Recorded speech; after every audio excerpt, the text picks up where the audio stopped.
ஒரு மருத்துவமனைக்கு போகிறவங்களோ இல்லை ஒரு ஹாஸ்பிட்டலுக்கு இல்லை ஒரு ஸ்கூலுக்கு போகிறவங்களோ இப்படி வயதானவங்களுக்கு டிஸ்டர்ப் பண்ணுறதுக்காக நான் கட்சி நடத்தலை. புரியுதுங்களா? தெரு தெருவாக வந்து நிற்பேன். அதுதான் கூல் சுரேஷ். நான் பாட்டுக்கா கோடிக்கணக்கில் மக்களை சேர்த்து வச்சு நான் வந்து ஒரு செல்ஃபி எடுத்து அதை காமிச்சு இதை காமிச்சு பண்ணுறதும் இல்லை இந்த கூல் சுரேஷ் கட்சி. புரியுதுங்களா?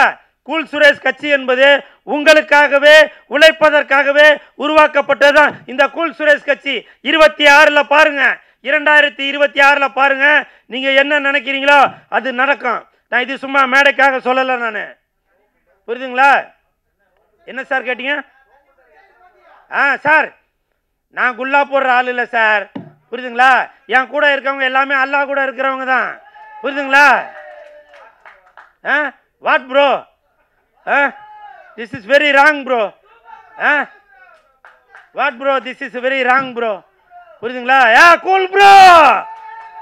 This is very wrong bro. I am cool bro. புரியுதுங்களா? அதே மாதிரி நம்ம லாவண்யா மேடம் அவங்க வந்து இந்த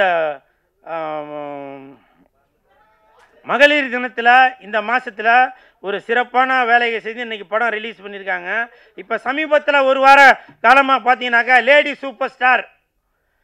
சூப்பர் ஸ்டார் அப்படின்னாக்க நம்ம நயன்தாரா மேடம் அப்படின்ற எல்லாருக்கும் தெரியும். இப்போவும் சொல்கிறாங்க, அவங்க வேண்டான்னு சொல்லியிருக்காங்க. இப்போவும் சொல்கிறேன், எப்படி தமிழ்நாட்டில் இந்தியை இங்கு வச்சு அழிக்க முடியாதோ, தமிழ்நாட்டில் இந்தியை இங்கு வச்சு அழிக்க முடியாதோ அதே மாதிரி தான் லேடி சூப்பர் ஸ்டார் என்றால் அது நயன்தாரா, நயன்தாரா என்றால் அது லேடி சூப்பர் ஸ்டார். நீங்கள் எந்த இங்கு வச்சு அழிக்க முடியாது, எந்த இங்கு ரப்பர் வச்சும் அழிக்க முடியாது.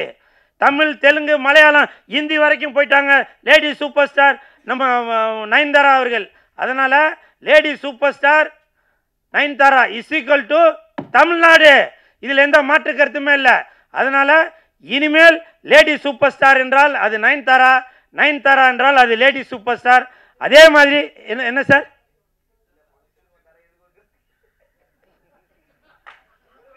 What bro? I am cool bro. This is very wrong bro.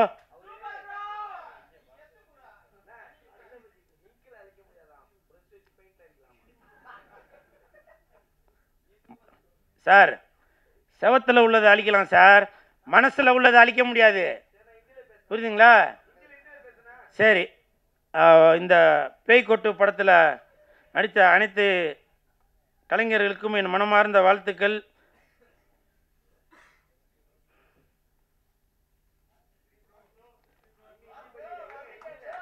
இல்லை ப்ரோ, பேப்பர் காலி ப்ரோ, பேப்பர் காலி. 26 ஐயா ஜாலி தட்டு. தேங்க்யூ. திரும்ப ஒரு சில வார்த்தை. நான் சபையில் வந்து ஆதங்கத்தை ஆண்கள் கூட்டுறதை விட அதை பெண்கள் ஆதங்கத்தை எடுத்து வைக்கும்போது ரொம்ப பவர்ஃபுல்லாக சமூகத்தில் போய் பதிவாகும். லாவண்யா மேடம் அவங்களுடைய ஆதங்கம் சினிமா துறையில் அட்ஜஸ்ட்மெண்ட்டு, அது பெண் சொல்லும்போது சினிமா துறையே எப்படித்தானோ அப்படிங்கிற ஒரு ஐயம் வந்துடும்.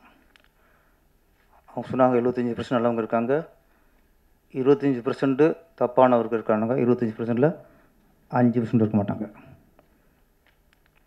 சினிமா துறையில் யாரோ சிலர் ஆசைக்கு படம் பண்ணுறவங்க, சினிமாவில் வந்தால் நிறைய விஷயங்களை அனுபவிக்கலாம்னு நினைக்கிறவங்க, சினிமாவை தப்பாக நினைக்கிறவங்க,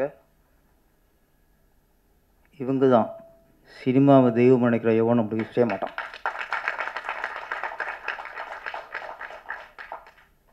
சினிமா தொழிலை லட்சியமாக எடுத்துகிட்டு வந்து சினிமா தான் உயிர்னு பண்ணுறவன் இந்த வேலையை பண்ண மாட்டான். இங்கே நிறைய பேர் சினிமாவை நடிக்கணும் வர்றவங்க எங்கேயோ தவறான இடத்துக்கு போய் தப்பான அவளை பார்க்கும்போது இந்த மாதிரி நடக்குது. அதை ஒரு பெண் சொல்லும்போது ஒட்டுமொத்த சினிமாவில் அவங்க இப்படி தானோ அப்படின்னு ஒரு எண்ணம் மக்களுக்கு வந்துடக்கூடாது. எத்தனையோ நடிகைகள் இங்கே எல்லோரும் சகோதரியாக பார்க்குறாங்க. ஒரு தந்தை மகளை தாங்குற மாதிரி எத்தனை இயக்குநர்கள் வந்து நடிகரை தாங்கிட்டு இருக்காங்க.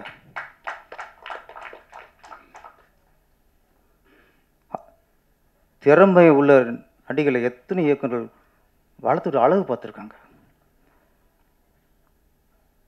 அதுக்காக இங்கே நான் ஒட்டுமொத்தமாக அப்படின்னு சொல்ல சில இருக்குது. அவன் சினிமாக்கான இல்லை. முதல்ல சினிமா தொழில் பயன்படுத்தி ஒருத்தன் பண்ணான்னா அவன் சினிமாக்கு சொல்ல நான் வைக்க பாருங்க. முதல்ல இன்னொன்று, நடிக்க வர பெண்கள் இப்போ பெண்கள் ரொம்ப அவங்களுக்கு படிப்பறிவு வந்துருச்சு, கல்வி அறிவு வந்துருச்சு, அதோட தைரியம் அதிகம் வந்துருச்சு. இன்றைக்கெல்லாம் எல்லாத்தையும் எதிர்கொள்கிற பக்குவம் பெண்களுக்கு வந்துருச்சு. அந்த காலம்பரம் இல்லை. இன்றைக்கி ஒரு பெண்ணு சம்மதிக்காமல் ஒரு ஆண் ஒரு பெண்ணை தொற்ற முடியாது. இன்றைக்கி தொலைச்சிருவா. இன்றைக்கி எவ்வளோ மீடியாக்கள் அவ்வளோ சீக்கிரம் பண்ணிட முடியாது. ஆனால் அவங்க சொன்னதில் ஒன்று, நடிக்க வர பெண்கள் உங்களுக்கு விழிப்புணர்வு வேணும். லாவண்யா மேடம் பேசுனதில் அதை நான் வரவேற்கிறேன். இங்கே எங்கேயோ போய் அந்த அவுட்லேயே இருப்பாங்க சிலர்லாம். இங்கே சரியான உங்களுக்கு சரியான வழிகாட்டியை பாருங்கள். இங்கே தவறான வழிகாட்டிக்கு பார்த்தீங்கன்னா தப்பான வழியத்தையும் காட்டும், எங்கேயும் விநாசம் ஆயிடுவோம். சரியான வழிகாட்டி அதை பற்றி தேர்ந்தெடுங்க. நம்ம யாரோ ஒருத்தர் போய் அவன் சீரழித்து யாரும் 2-3 பேர் ஒரு தவறால் ஒட்டுமொத்த சினிமாவும் இப்படித்தானே மக்கள் நினைக்க வந்தது. இன்றைக்கி லாவண்யா மேடம் பேசுகிறாங்கன்னா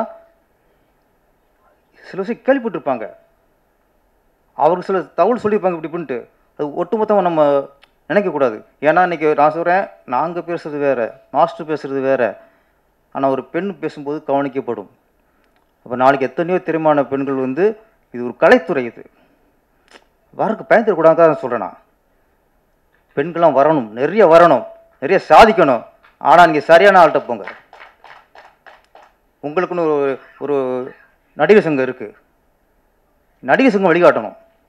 நடிகர் சங்கத்தில் இது அழகான ஒரு குழு போட்டு நடிக்க வரவங்களுக்கு அவங்க வழிகாட்டணும். இந்த ஒரு பிஆர் மூலியமாக போங்க, இந்த மேனேஜர் மூலியமாக போங்க, இந்த மாதிரி இயக்குனரை பாருங்கள். எங்கேயோ ஒரு சினிமா கம்பெனி ஆஃபீஸ் போடுறாங்க, சினிமாவுக்கு சம்மந்தமே இல்லை. அவன் 10 பேர் பணத்தை வசூல் பண்ணி எங்கே பண்ணுவாங்க. அங்கேயும் மாட்டிக்கிட்டு செல்லிஞ்சா ஒட்டு சினிமா நீங்கள் எப்படி சொல்ல முடியும்? சினிமா ஒரு மிகப்பெரிய சக்தி வாய்ந்த சாதனம். சினிமாவிலிருந்து தான் பல முதலமைச்சர் வந்திருக்காங்க. கலைஞர் ஒரு சினிமாக்காரர், எம்ஜிஆர் ஒரு சினிமாக்காரர், ஜெயலலிதா சினிமாக்காரர். இங்கேருந்து அத்தனை ஒரு ஆளுமையாக வந்திருக்கு. அப்படிப்பட்டது இந்த சினிமா. எங்கே சில ஒரு ஒரு என்ன எப்படி வாதம் சொல்கிறதில்ல, அது ஒரு சாபக்கேடு. சிலதெல்லாம் லாவணி மண்டெல்லாம் பேசுகிற எல்லாம் அவங்க நிறைய பேசினாங்க. உண்மையிலேயே அவங்க பேச்சு ஒரு பக்குவம் இருந்துச்சு. சொன்ன மாதிரி அந்த ஒரு பக்குவங்கிறத விட ரொம்ப ஒரு ஆள் மனது பேசுகிறாங்க. ஆள் மனது அவங்க பேசுகிற மேடை பேச்சு இல்லை, அது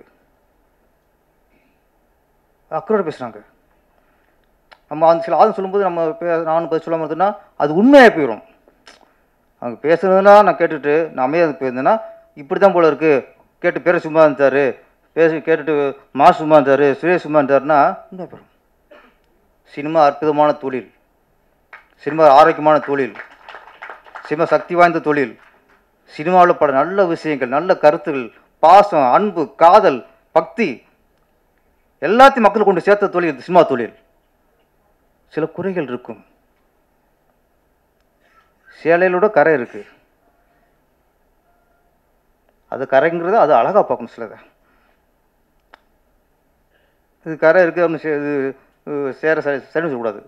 எல்லாத்துலேயுமே வைரமுத்து மாதிரி தான் நிலவில் கலந்துருக்கு சொன்னார்ல, நிலவில் ஒரு சின்ன சேடு இருக்கும். அக்கா நிலம் இருட்டும் இல்லை, அதில் சில புள்ளிகள் இருக்கும். சினிமா துறை மட்டும் இல்லை, இன்றைக்கி சினிமா துறை விடுங்க, நான் எல்லாருக்கும் சினிமா துறை ஃபோக்கஸாக தெரியுது. இன்றைக்கி ஆசிரியர் மாணவர்கள்ட்ட பாலியல் பண்ணலையா? பல்கலைக்கழகத்தில் ஒரு மாணவி ஒருத்தன் கற்பழிக்கலையா? காதல்ங்கிற பேரில் காதலியே 4 பிரின்சிபல் சேர்ந்து ஒரு கும்பல் கற்பழிக்கலையா? சினிமா துறைங்க கப்பி நடந்திருக்கா? நீங்கள் அட்ஜஸ்ட்மெண்ட் சொல்கிறீங்க. எவனாவது இந்த டேரக்டர் இந்த ஹீரோ கற்பழித்தான், இந்த அசிஸ்டன்ட் டேரக்டர் இந்த ஹீரோ இந்த பொண்ணை கற்பழிச்சான்னு வந்திருக்கா? அட்ஜஸ்ட்மெண்ட் கேட்குறது தப்பு தான். சில நேரங்கள் அப்படி கேட்டால் தீர்க்கவா முடியான்னு போயிருங்க, இல்லையா அவனை அடையாளம் காட்டியிருங்க. இங்கே சமூகத்தில் எங்கெங்கே என்னென்னமோ நடக்குது, அந்த அளவுக்குள்ள சினிமாவில் இல்லைங்க. அந்த அளவுக்கு சினிமா இல்லை.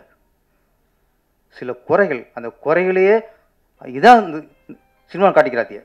சினிமா அற்புதமான தொழில், நல்லவங்க திறமையானவங்க வாங்க, தயவுசெய்து தப்பான இடத்துக்கு போயிடாதீங்க, தப்பாக மாட்டி நீங்கள் சீலிச்சிடாது. அவ்வளோதான். நன்றி, வணக்கம்.